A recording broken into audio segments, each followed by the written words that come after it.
Have you ever asked yourself late at night, why am I so tired all the time, even when I'm not physically doing much? Have you ever woken up more exhausted than when you went to bed, carrying a heaviness in your chest that has no name?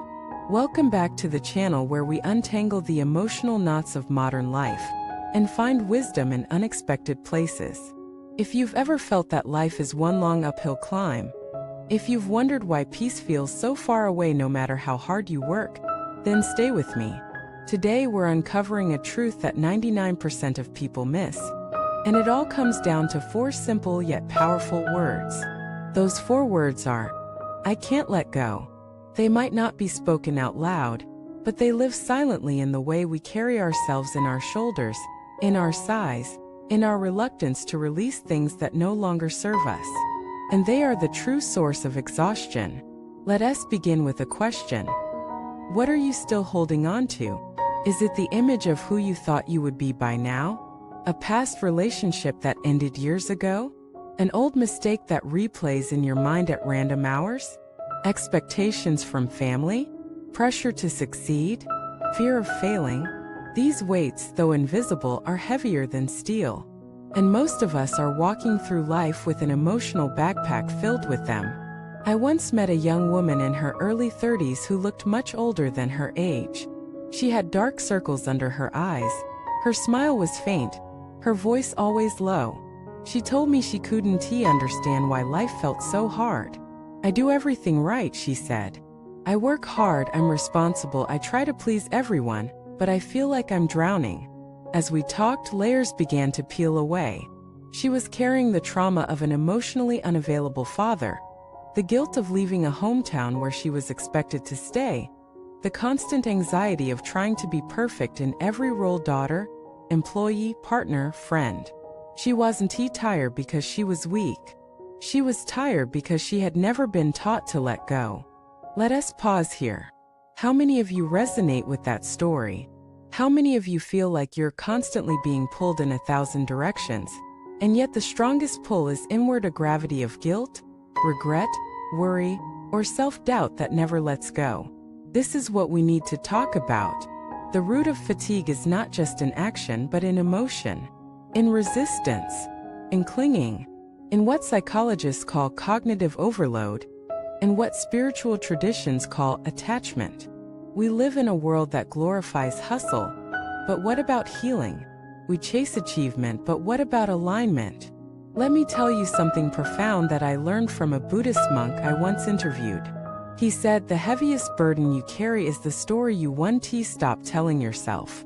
That hit me like a thunderclap. Because how many of us are tired, not from what happened, but from the retelling of it in our minds? From the internal narrative that says, I should be further ahead, I'm not enough, I've messed up too badly, people expect too much from me, I have to keep it together or everything will fall apart.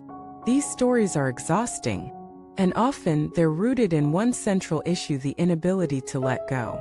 So what does letting go actually mean? Letting go doesn't mean you stop caring. Doesn't mean you quit.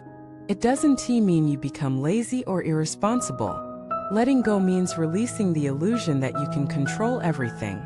It means accepting that your past cannot be changed, and your future cannot be predicted, and your present is all you ever truly have. I knew a man who had worked in finance for over 20 years.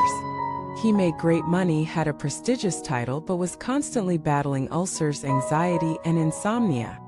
He was exhausted not because of his long hours, but because every day he betrayed what his soul longed for: simplicity, creativity, freedom. One day, after a near heart attack, he quit, sold his apartment, moved to a quiet coastal town, opened a bookstore. He said, for the first time in decades, I can breathe. And guess what? He still works hard. He still faces problems. But he is not tired in the same way. Because his life is now aligned with his truth, not a version of success handed to him by society. That's the thing about letting go. It creates space.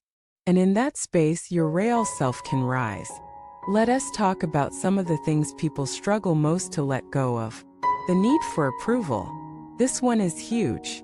So many of us live not for ourselves, but for the imagined judgment of others. We want our parents to be proud, our friends to admire us, our peers to envy us. But no amount of external validation can ever fill the hole of self-rejection, the illusion of control.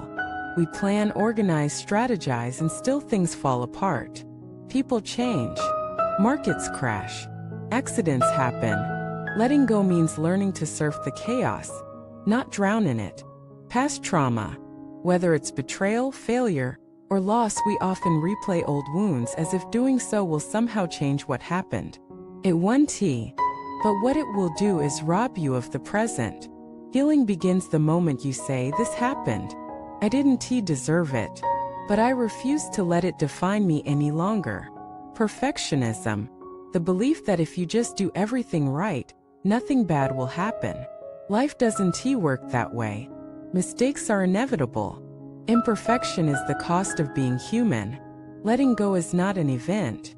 It's a practice, and it requires courage, because holding on even to pain can feel familiar, even safe. Letting go means stepping into the unknown, but it's in that unknown that magic happens. So how do we start? First, awareness. Begin to notice what thoughts drain your energy.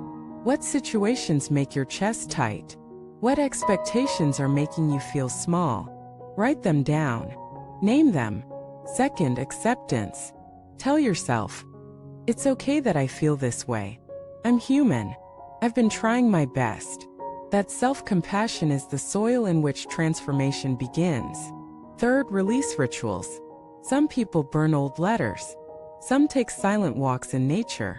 Some meditate. Others journal or pray. What matters is that you give your emotions a place to land and dissolve. Fourth, replacement. You can't just let go and leave an empty space. Fill it with something nurturing. A new habit, a new perspective, a new boundary, a new way of speaking to yourself. And finally, patience. Some wounds take time. Be kind with your process. As we near the end of this video, I want to say this: you are not weak because you're tired. You are not broken because you're overwhelmed. You're carrying too much. And maybe, just maybe, today is the day you put some of it down. Let go of who you were supposed to be. Let go of the apology you never received. Let go of the person who left without a goodbye. Let go of the dream that didn't come true. Let go of the need to know how it will all turn out. And let in peace, lightness, space, and grace. Because when you stop gripping life with clenched fists, it finally has room to offer you something new. Thank you for watching this video. If you found something in these words that touched your heart, share your thoughts in the comments. What are you ready to let go of today? And don't forget to like this video and subscribe to the channel if you haven't already. Until next time, breathe deep, release fully, and trust that you are being led somewhere beautiful.